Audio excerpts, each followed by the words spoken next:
కూడా గుంటూరు అడ్డాగా ఎవరు వచ్చే ధైర్యం చేయలేదు. అక్కడ పోటీ చేసిన రోసయ్య గారు సైడ్ అయిపోయారు. పాపం ఈ రాళ్ల కేసులో ముద్దాయిగా ఉన్న లేళ్లప్పిరెడ్డి గారు దాక్కున్న పరిస్థితి.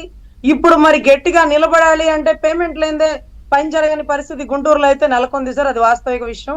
యథార్థంలోకి ఇంకా జనాలు కూడా రావాల్సి ఉంది సార్. ఎనీవే అయితే మాత్రం ఏమి నందిగం సురేష్ గారిని కలవడానికి వచ్చారు. మళ్ళీ ఇంకొక బంపర్ ఆపర్చునిటీ వచ్చింది. అంతకుముందు అరటి తోటలు తగలబెట్టినప్పుడు ఏకంగా ఎంపీ సీట్ వచ్చింది. ఇప్పుడు ఈ బోట్ల గురించి కానీ రాళ్ల దాడులు కానీ వీటన్నిటిలో కూడా ఇండైరెక్ట్ గా నందిగాం గారి పాత్ర ఉంది అంటూ కొద్ది గొప్ప ఎన్నో విషయాలు వెలుగులోకి వస్తున్నాయి. కాబట్టి మళ్ళీ కూడా అన్న ప్రాణం పోయినా నీ పేరు చెప్పనన్నా అని మళ్ళీ అనేస్తాడేమో. ఈసారి ఇంకేమిస్తాడో. అభిమానం ఉంటే పులివెందుల ఆస్తులు పంచుకోవాలి కానీ పార్లమెంట్ లో ఎంపీ సీట్ ఇచ్చేసి అక్కడ కూర్చోబెట్టేస్తే ఏం మాట్లాడారు సార్ రాష్ట్రం గురించి? సో ఇటువంటి వాళ్ళకి పదవులు ఇచ్చేస్తారు. ఇందాక పాపం అన్న ఎవరు పట్టాభి గారు అన్న మాట డికే బసు గారికి సంబంధించి కొన్ని పదాలు ఇటు నుంచి అడిదిప్పారులేండి. మేము అవి డైరెక్ట్ గా ప్రస్తావించడం మాకు ఇష్టం లేదు.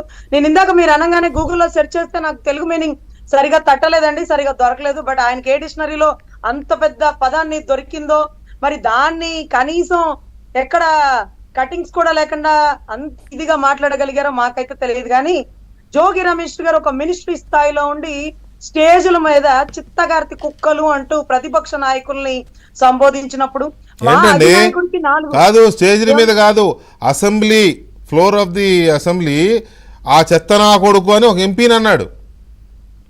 అదే సార్, దాంట్లో జగన్మోహన్ రెడ్డి గారు మెచ్చుకున్నారు. మాట్లాడిన తర్వాత పిలిచి భుజం తట్టారు. సార్ అలా మెచ్చుకుంటేనే మినిస్ట్రీలు వస్తాయి సార్.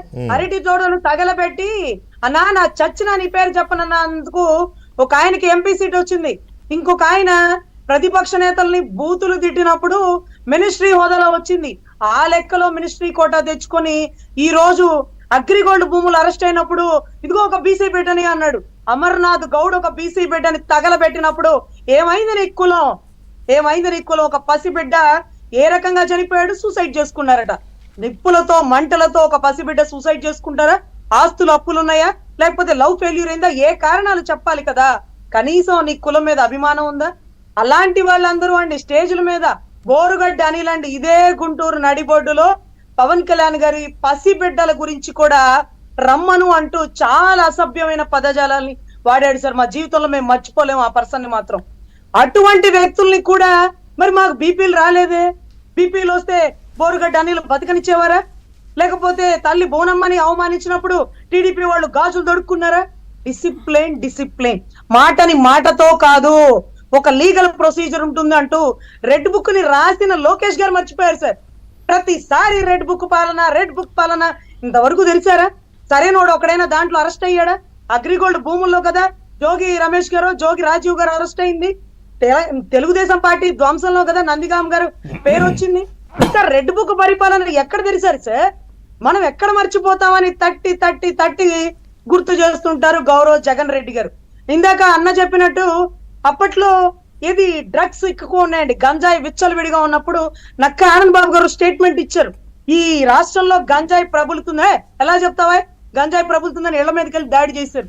మరి ఇక్కడ కూటమి ప్రభుత్వం ఏం చేస్తుందో నాకు తెలియదు కానీ 36 మంది చనిపోయారు రాజకీయ హత్యలంటూ ఢిల్లీ పోయి ధర్నా చేస్తుంటే ఎట్లా చెప్పావా, ఆధారాలు చూపించు అంటూ లోకేష్ గారు రెడ్ బుక్ పాలన పక్కన పెట్టి గౌరవ్ జగన్ రెడ్డి గారిని తీసుకొచ్చి ఉండాల్సింది బాగుండేది. ఎందుకంటే ఒక స్టేట్మెంట్ ఇచ్చేసాడు. అది ఇక్కడ కాదు సార్, ఢిల్లీకి పోయి ఇచ్చాడు. ఆ రోజు గంజాయి ప్రబలిందంటే రాష్ట్రంలో నక్కా ఆనంద్ బాబు గారిని ఇళ్ల మీదకి వెళ్ళి దాడి చేశారు. మాట్లాడిన పట్టాభి గారిని కుళ్ళబొడిచారు, జైల్లో వేశారు. కానీ తెలంగాణ డీజీపీ అరకులో కొంతమంది టీంని పెట్టి ఈ గంజాయి అంతా ఇక్కడే పండించి ఈ రోజు ఇక్కడ నుంచే వ్యాపారం జరుగుతుంది అంటూ నిర్ధారిస్తే నోరు మూసుకున్న పరిస్థితి రోల్ మోడల్ గౌతమ్ సేవక్ గారండి. భావ ప్రకటన స్వేచ్ఛ అంటూ ఆయుధాలు తీసుకుని జోగి రమేష్ గారు చంద్రబాబు గారి ఇంటి మీదకి వెళ్ళారా? అదేనా భావ ప్రకటన స్వేచ్ఛ? రాజ్యాంగం ఆర్టికల్ 19 స్పీచ్ అండ్ ఎక్స్ప్రెషన్ అదేనా మీకు ఇచ్చింది? కేసులు కట్టండి రా బాబోయ్ అంటే దళితుల మీద దళితుల కేసులు ఆఖరికి కలెక్టరేట్ దగ్గర కంప్లైంట్ ఇస్తానంటే మాజీ మినిస్టర్ అనిత గారిని కలెక్టరేట్ ఆఫీస్ ముందు అంటే ఇంటి దగ్గర నుంచే గేట్లు బంద్ చేసి రానివ్వని పరిస్థితి. ఇదిరా ప్రజాస్వామ్యం, ఇదిరా రాజ్యాంగం అంటూ ఆ రాసిన అంబేద్కర్ గారే అడ్డంగా బుక్ అయిపోయారు వీళ్ళ దెబ్బకి. ఆయన కూడా ఒక పెద్ద విగ్రహం పెట్టేసి ఆయన నోరు కూడా మూసారండి పాపం. ఆ విగ్రహం పెట్టినప్పుడు దళితుల్ని చంపిన అనంతబాబుని పక్కన కూర్చోబెట్టుకుని ఆ విగ్రహాన్ని ఆవిష్కరిస్తే అంబేద్కర్ గారు పాపం రాసిన రాజ్యాంగాన్ని సంకలో పెట్టుకొని ఏంట్రా మీరు చేస్తున్న పరిపాలన, ఇదేనా మీరు దళితులకు ఇచ్చేటటువంటి నమ్మకాలు లేకపోతే విశ్వాసాలు అంటే కాదట.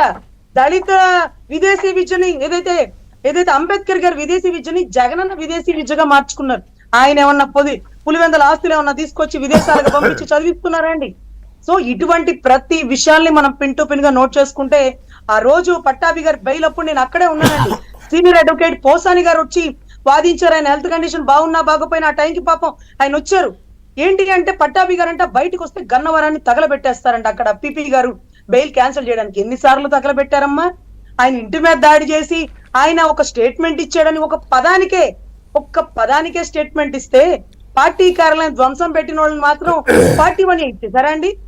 ఇలా ఎన్ని పార్టీ వన్యాలు ఇచ్చుకుంటూ వెళ్ళిపోయారు గత ప్రభుత్వంలో పోలీసు వారు. ఇప్పుడు ఆ పదం ఓకే, ఆ పదం నిజానికి ఏదో ఊత పదంలాగా సినిమాల్లో వాడతారు, బయట వాడతారు. ఇప్పటికీ సినిమాల్లో